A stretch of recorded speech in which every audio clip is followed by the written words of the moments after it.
All right, so we're live here at a Roll Factor in Montreal here, and we have John. Jonathan Jacques Belatet. I am the creative director and the art director on Hell Is Us. You should get closer to the mic. Oh, you have yours there. Yeah, I see, I I was have trying it to hold it a bit very close. for both of us. It's all good. It's all good. So yeah, for those that don't know about Hell Is Us, tell us a little bit about the game. So Hell Is Us is a action adventure game, very much in the tradition of old school adventure game, right? So it sounds a bit cliche, but if you think about like Zelda, Link to the Past, and things like that, where it's like often people ask me, I can't really put my finger in what kind of game it is. Well, it's just that it's an adventure game. You know, you got fighting, you got exploration, you got mysteries, you got things to discover. We're not telling you much. Just go out and explore, figure things out. It's very much about harsh subjects, right? There's a civil war going on. It's about emotions. It's about this concept that a lot of human atrocities, barbarism, violence comes out of, emotion and passions and things like that. It's very much in each one of us that under the right circumstances, we all have this capacity to do atrocities inside of us. And history seems to kind of prove that, sadly. So these are kind of like the main themes. And so you're within this country in the grips of a vicious civil war. There's also a calamity because you need monsters to hit on. And yeah, that's it. You need to kind of elucidate what's going on in there. Yeah, the first time I got to see the trailer, a couple things. I thought it was going to be a horror game at first, and then another one I was like, oh, it's a Soul-like pirate game. So I know that probably a lot of people still think that way, right? So you had to make a correction. I remember in the beginning of the presentation, like, look, this is not an action adventure.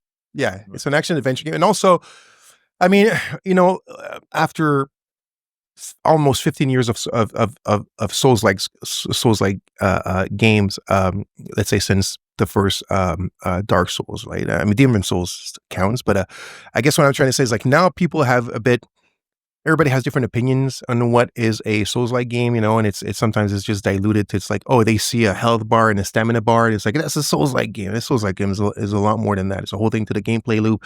The fact that when you die, you lose most of what you've acquired, necessarily the item, but something has to be lost when you die, right? I truly believe that's part of and also the way that the fact that, if you come back, all the enemies have regenerated or respawn. I mean, stuff like that. None of that is present.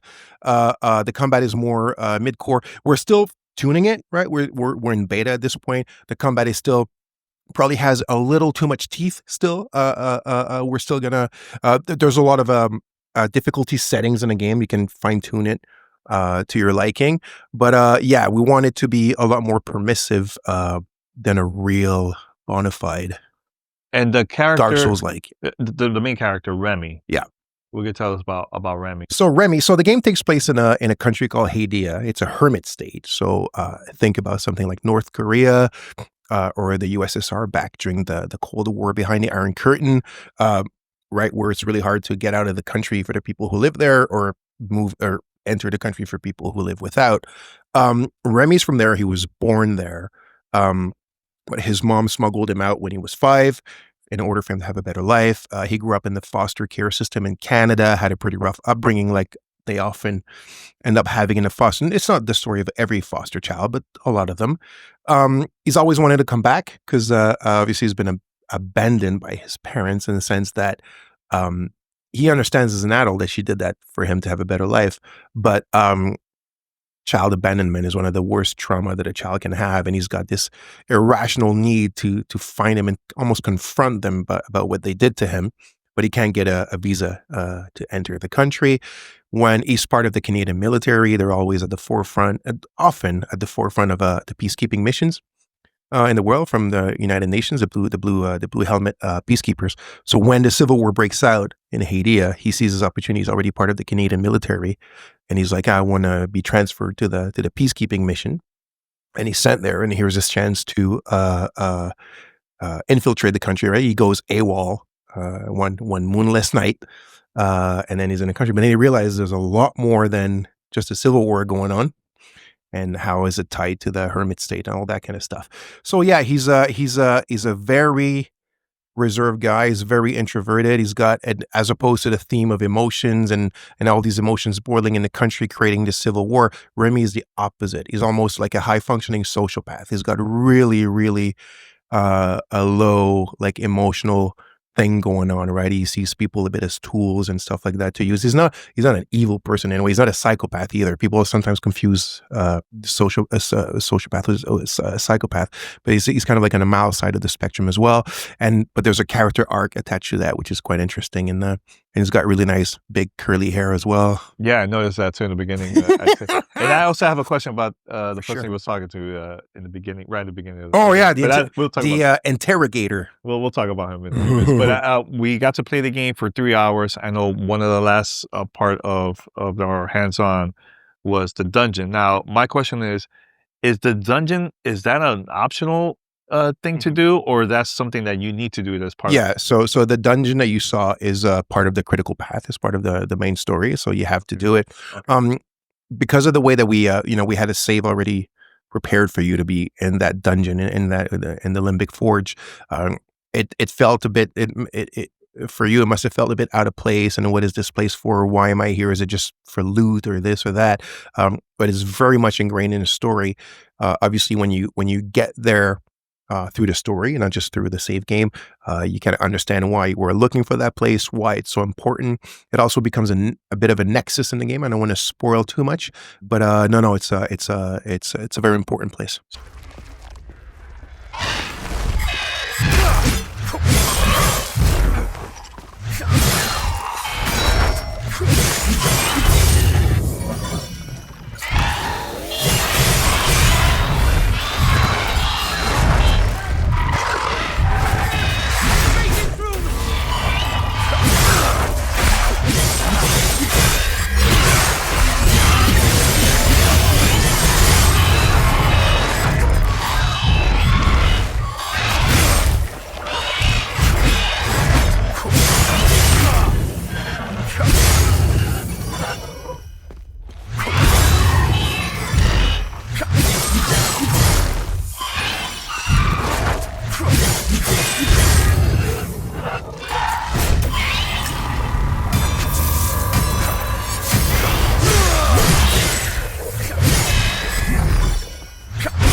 Hey! Help! Over here! In the maintenance room!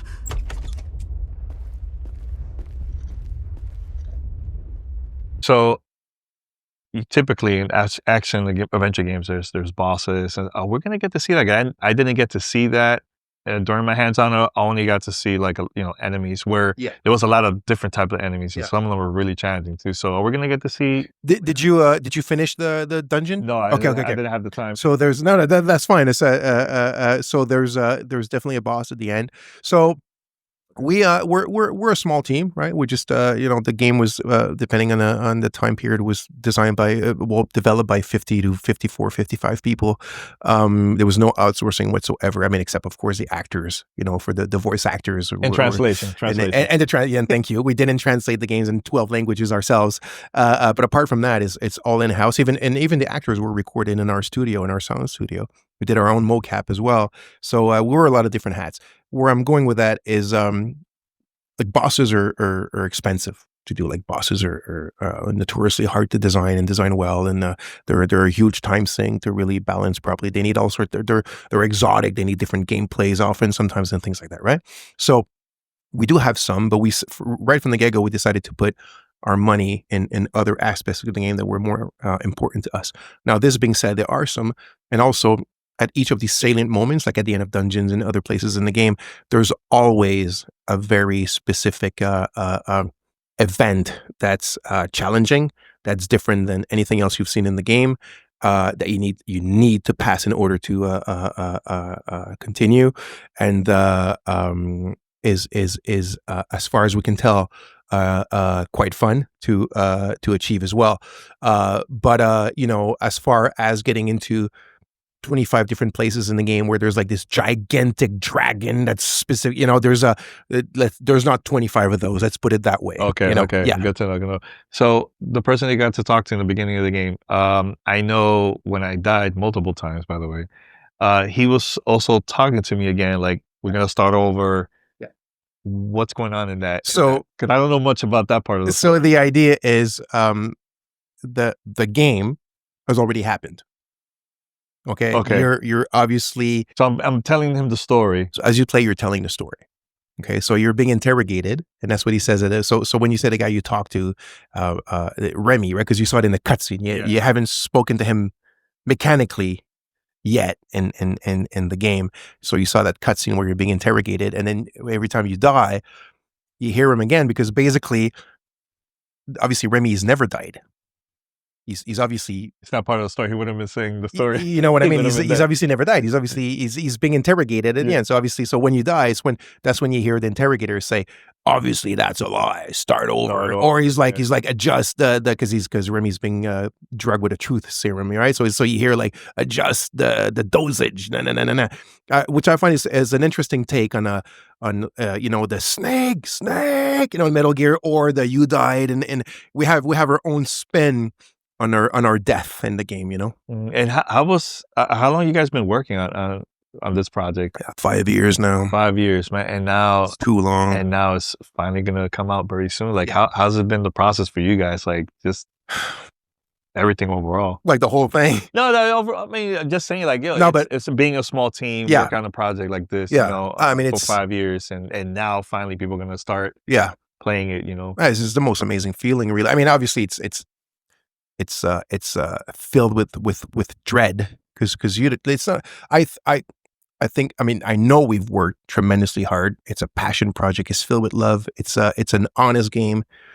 It's filled with atmosphere and stuff like that. Now, as far as is it a good game, it's not up to me to say. It'll be the customers and you guys and everything, right? So fingers crossed. That's where the dread is. You're letting your baby in the wild and see what's going to happen. But it's amazing that we're there. It's also unbelievable because, again, we're such a small team. It's a whole new IP. We started from nothing. Like I like to say, like the way that I see the blank page means, like it's all the atoms of the universe, and it's which ones of these, everything is made out of atoms. So which atoms are we going to pick to create this game? Which ones are we going to choose? And everything is up for picking. It's a new IP. So the fact that now we're here, and Division's been very consistent throughout, there's very few things that changed. So to see it from zero to now, this is it, is always a very special feeling. It was always action adventure game from the beginning. Oh yeah, it wasn't okay. And the themes and where we wanted to go, we were very consistent and persistent. And why Hell Is Us? Why the title? Well, because that's the idea. It's this idea that this capacity for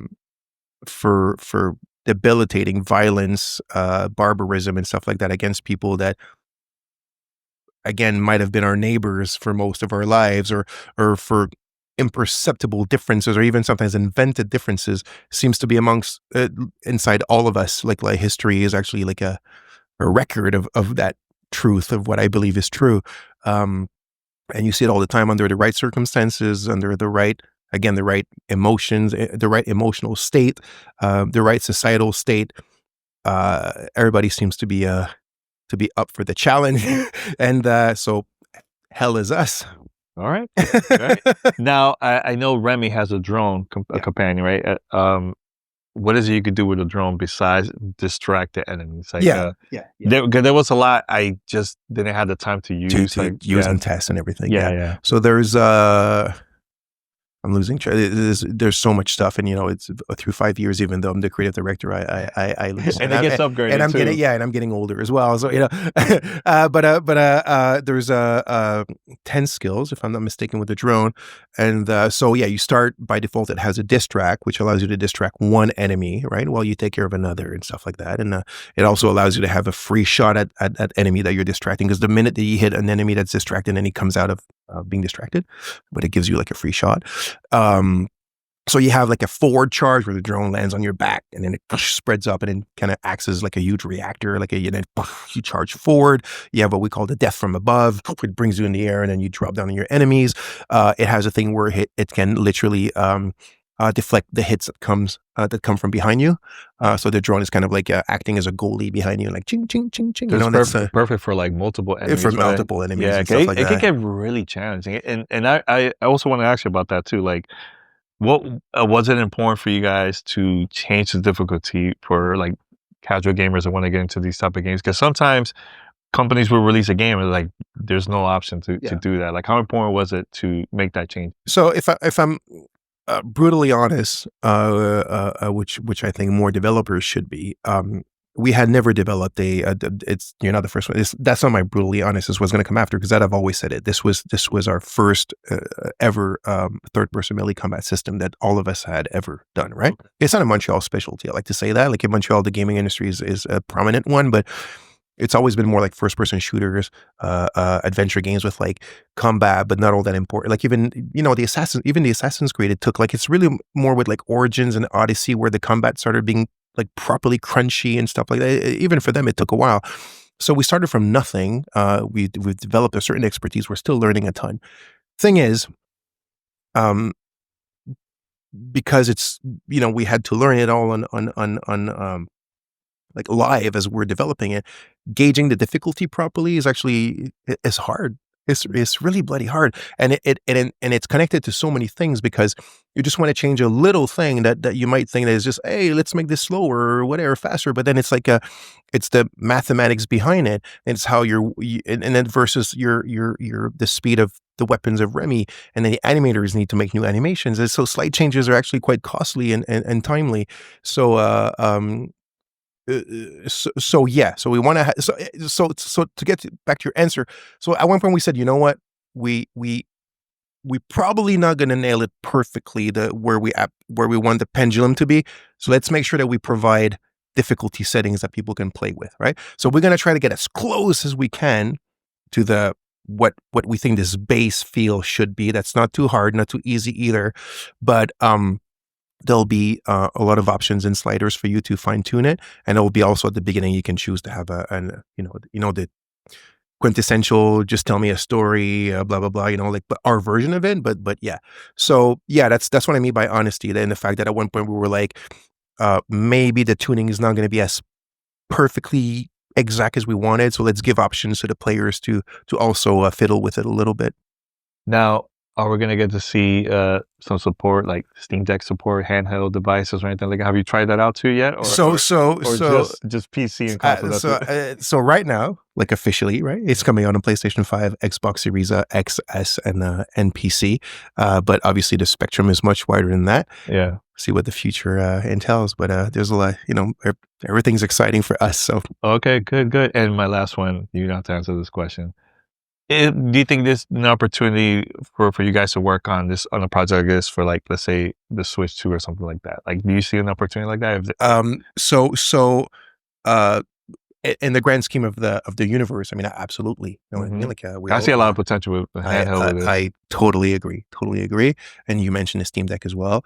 I know that when you work with Unreal 5, Lumen, and the other lighting thing is I'm tired. Anyway, it's a long day. Lumen and that other thing is still difficult, even on the Switch too. But I know that Epic's working on it, and obviously we're using that fully in our games. So, but the great thing about games and consoles and whatever is that there's rarely things are impossible. Very rarely. So we'll see. I'm a big fan of handheld consoles myself, so I just received my Retroid 2. It's almost an ad I'm doing. Oh, nice. But yeah, cool. Yeah. All right, well, I won. Make sure to check out Hell Is Us, the official date. September 4th, 2025 for PlayStation 5, Xbox S and X, and PC. PC. All right. Well, thank you, Jonathan. Hey, thanks, All right. buddy. It's great meeting you. All right.